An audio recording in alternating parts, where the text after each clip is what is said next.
At Thanksgiving dinner, my in-laws publicly declared that my salary now belonged to the family fund. Stunned, I laughed, thinking it was a joke. My husband smiled and said, "You have no say in this." When I refused, his mother slammed her fist on the table and screamed, "Then get out of our family." I stood up, smirked, and said, "You'll want to sit down for what's coming next." Then I pulled out the papers that made the entire room go silent. My name is Sarah. I'm 35. I live in Wilmington, North Carolina, and I've worked hard for everything I have. I'm a nurse anesthetist. I make a very solid living, more than most people I know, including my husband. I met Chris 3 years ago. He was charming, easygoing, and always made me feel like I mattered. He worked in construction management. Made decent money, not as much as me, but I didn't care. I wasn't looking for a wallet.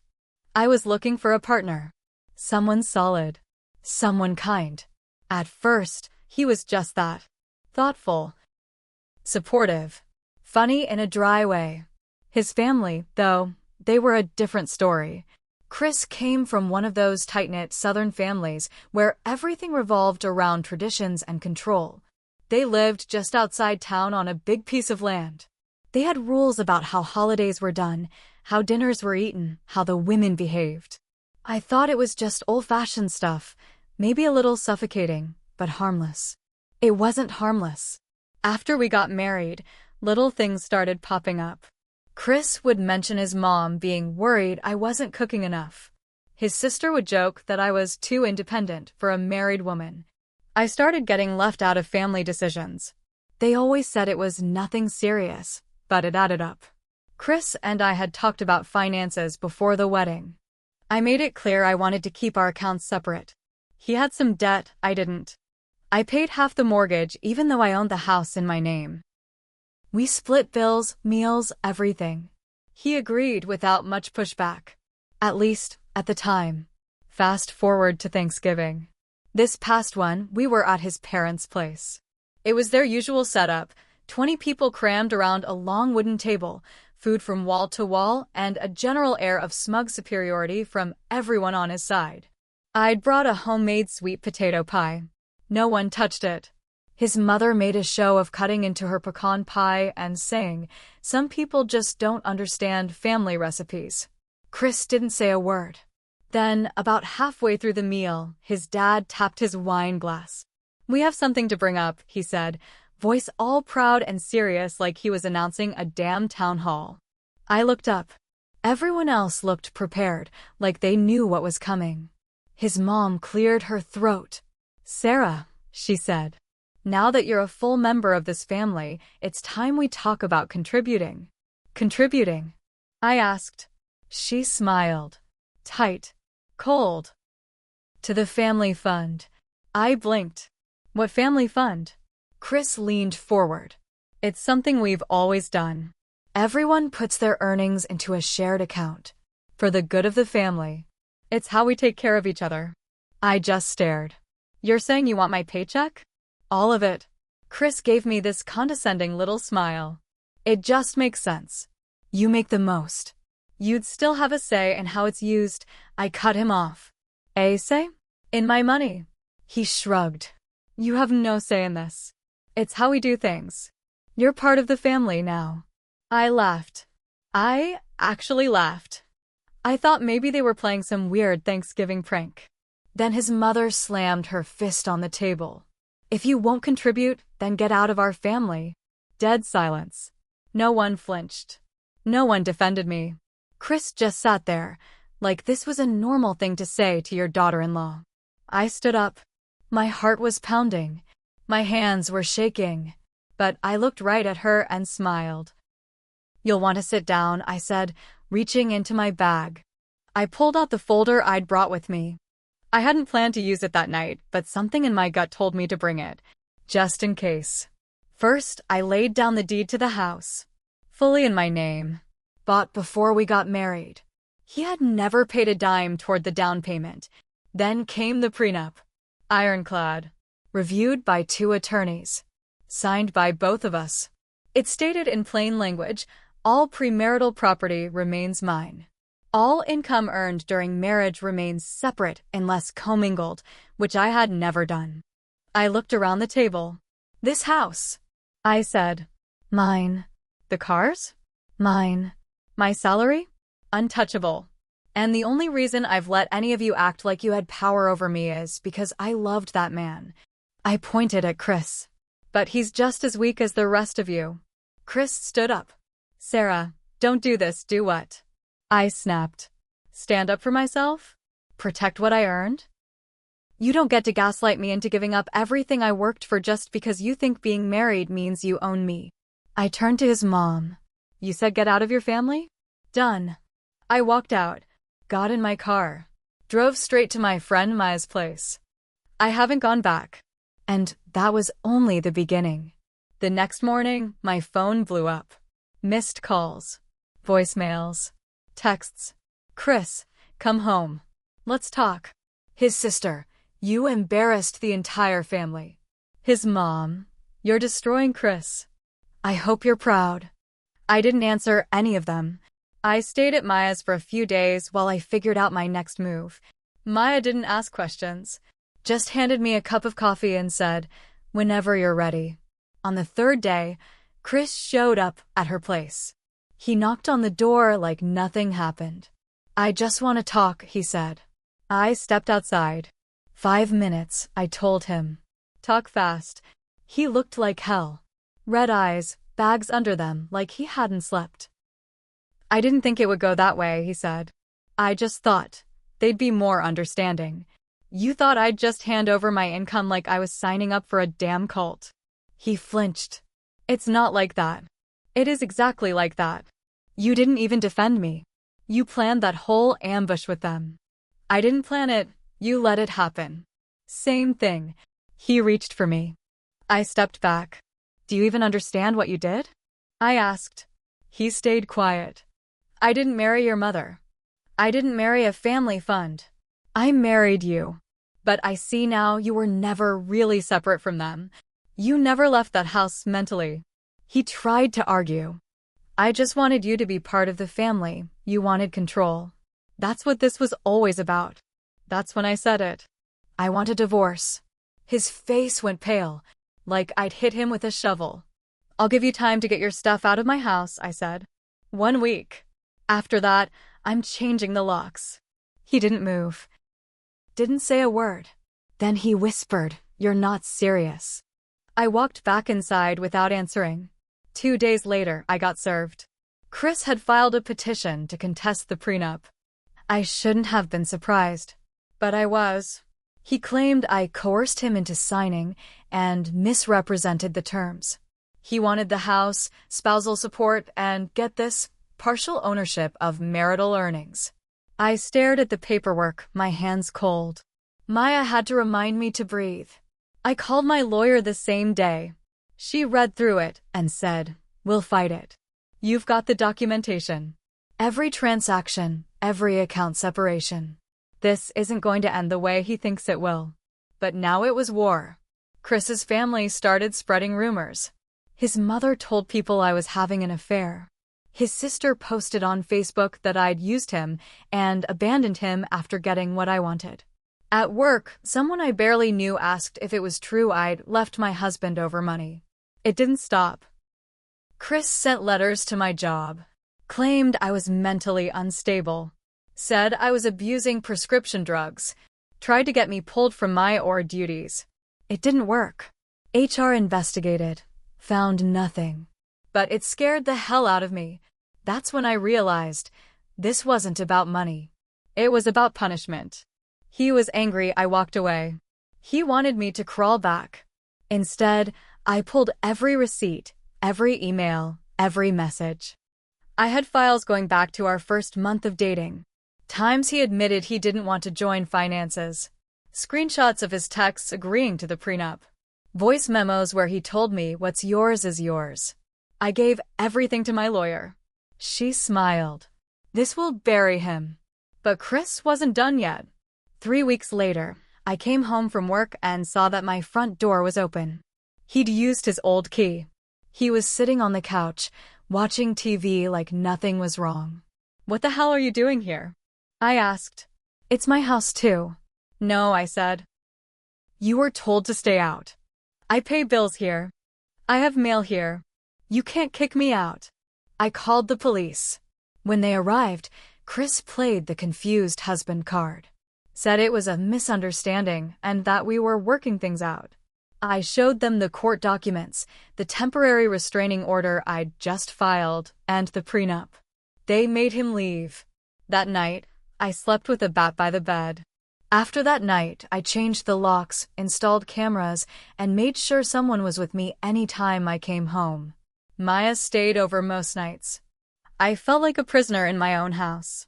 But I wasn't going to let Chris win by scaring me out of it. Then, 2 weeks later, everything changed again. I got a call from my lawyer. You're going to want to come in, she said. I drove to her office. She slid a manila envelope across the desk. Anonymous tip, she said. Postmarked from Wilmington. No return address. Inside were photos. Dozens of them. Chris and another woman. At bars and hotel lobbies, kissing in a parking garage. Dates were handwritten on the back. All within the last 6 months of our marriage. I stared at the images, my jaw clenched so tight my teeth ached. My lawyer leaned forward. That contest he filed? It just collapsed. If he was cheating, he can't claim you coerced or misled him. It shows bad faith on his part. She was right. But my stomach still turned. Not just because of the betrayal, but because it made everything else make sense. The weird late nights, the sudden business trips, the way he'd gotten cold after I got a raise last year. He wasn't just trying to punish me after the fact. He was planning this all along. He thought he'd find someone new, divorce me, and take what he could on the way out. But I moved first. And now he was scrambling. My lawyer filed a motion to dismiss his entire petition. Then we filed a counterclaim for damages, legal fees, and harassment. The court date was set, mid-January. But Chris's family didn't stop. His mother started showing up to my job. Sitting in the waiting area of the hospital, not saying anything, just watching. She sent letters to my boss. Accused me of fraud, claimed I stole Chris's identity. One letter said, she is dangerous. Keep her away from patients. HR flagged her. Security escorted her out the second time. But I couldn't stop shaking. I didn't feel strong anymore. I felt hunted. Until something unexpected happened. One night, around midnight, I got a text from an unknown number. You don't know me, but I'm Mark. I used to date Chris's sister. I saw what you're going through. Thought you should know, there's more. Call me if you want the truth. At first, I ignored it. Then I got a second message, a screenshot of an old group chat between Chris, his sister, and his parents. In it, they were joking about me. Calling me the nurse piggy bank, mocking my job, laughing about how she thinks she's too smart to see what's coming. I called the number. Mark told me everything. They'd been planning this family fund thing for over a year. Chris's mom had pushed him to marry someone successful but easy to control. They even had a nickname for it, Operation Catch and Keep. They'd done this before. His sister had married a guy with a good income and drained him before the divorce. His mom saw it as their legacy. Mark had proof. Emails, messages, voice memos from family dinners. I asked him why he was coming forward. He paused. Because your husband beat the hell out of me when I tried to leave his sister. And no one in that family cared. They just covered for him. I don't like abusers. And I don't like scammers. I thanked him. Sent everything to my lawyer. She added the new evidence to the file. That's when Chris cracked. He called me one night. From a blocked number. Please stop, he said. You're ruining everything. You did that yourself, I said. I'll drop the case. Just don't press charges. Don't go after my family. I said nothing. He started crying. I didn't mean for it to go this far. My mom was in my head. I didn't think you'd fight back. And there it was. The truth. They never thought I'd fight.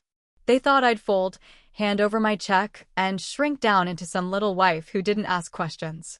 I hung up. I wasn't done.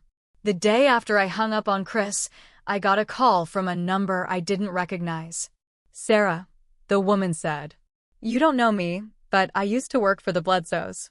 Chris's parents." That got my attention. She introduced herself as Trina. She'd been their housekeeper for years until a few months ago when she quit. Or, more accurately, was fired. "I heard what they did to you," she said. "And I've got something you might want." I met her in a quiet coffee shop outside town. She brought a flash drive. "You should know," she said, sliding it across the table. "They've done this before. Not just to you." I blinked.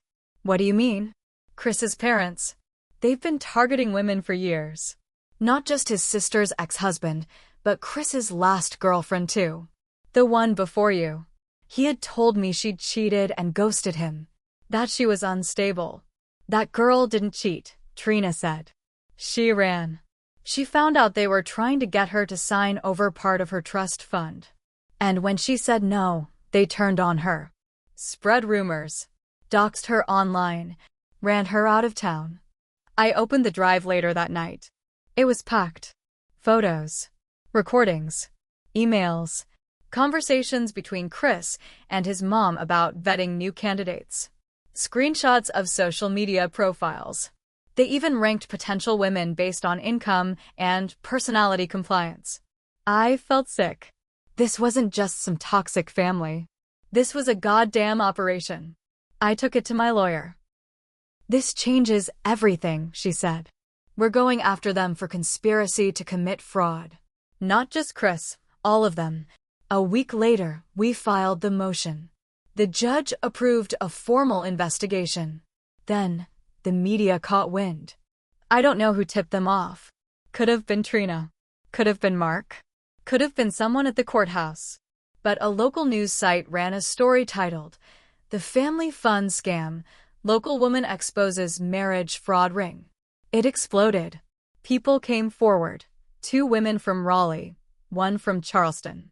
All had dated or been married to men in that family. All had similar stories. Chris's parents' business, Bledsoe Property Management, started hemorrhaging clients. Chris's mom was dropped from 2 local charity boards. His dad got hit with a civil suit from another ex-husband. As for Chris, he went quiet. For a while. Until one night, I got a video message. It was him. Shirtless, crying, clearly drunk. "You ruined everything," he slurred. "I lost my job. My friends. My family's broke. You happy now?" I didn't respond. Just forwarded it to my lawyer. She added it to the file. Then came the subpoena. We were heading to court. Court was set for early March. I showed up in a navy suit, hair back, no makeup except a little powder. I didn't want to look like a victim. I wanted to look like a problem. Chris came in 15 minutes late. No tie. Eyes bloodshot. His mother followed, lips tight, dressed like she was going to a funeral. In a way, she was. My lawyer laid it all out. The fake family fund. The plan to trap women. The screenshots, the recordings, the testimonies from Trina, Mark, and the other victims. The fake letters to my job. The threats. The forced entry. Chris's lawyer tried to spin it. Said he was manipulated by his parents. Said I was cold and withholding. Claimed I emasculated him by keeping our money separate. Then the judge asked him one question. "Did you sign the prenup willingly?" Chris didn't answer. The judge repeated himself. Chris said yes. Just like that, his entire case died. The judge ruled the prenup valid and enforceable. My house stayed mine. My income, untouched. He was ordered to pay my legal fees and drop all remaining claims. But I wasn't done. The fraud investigation moved forward. Trina and the others filed a class action civil suit against the Bledsoes. The family's business went under. Their properties were seized and audited. Turns out, they were using some of that family fund money to launder payments and cover debts. Chris's mom was arrested for tax fraud. his dad for conspiracy and perjury. And Chris? He lost his license to work in construction management after evidence showed he'd falsified payroll records and claimed overtime he didn't work. They lost their home, their savings, their reputation. I wish I could say I walked away untouched. But I didn't. The whole thing made me cold for a long time. I pushed away people who cared. I didn't trust anyone. I kept waiting for someone else to stab me in the back. One night, I sat alone in my house and realized I'd spent so long fighting them, I forgot what peace felt like. I broke down, cried for the first time in months. Not because I missed Chris, but because I had to accept that I had ignored every red flag. That I married a man who never loved me, only what I could give him. That I stayed quiet, polite, helpful when I should have raised hell from the start. I made my own mistakes, but I fixed them. Chris tried to reach out a few months later. Sent a letter. Said he was in therapy. Said he forgave me. I shredded it. Forgiveness isn't owed. And in this case, it wasn't earned. I rebuilt. Slowly. Got a dog. Repainted the house. Started cooking for myself again, not for anyone else's approval. I'm not afraid anymore. And I never will be again.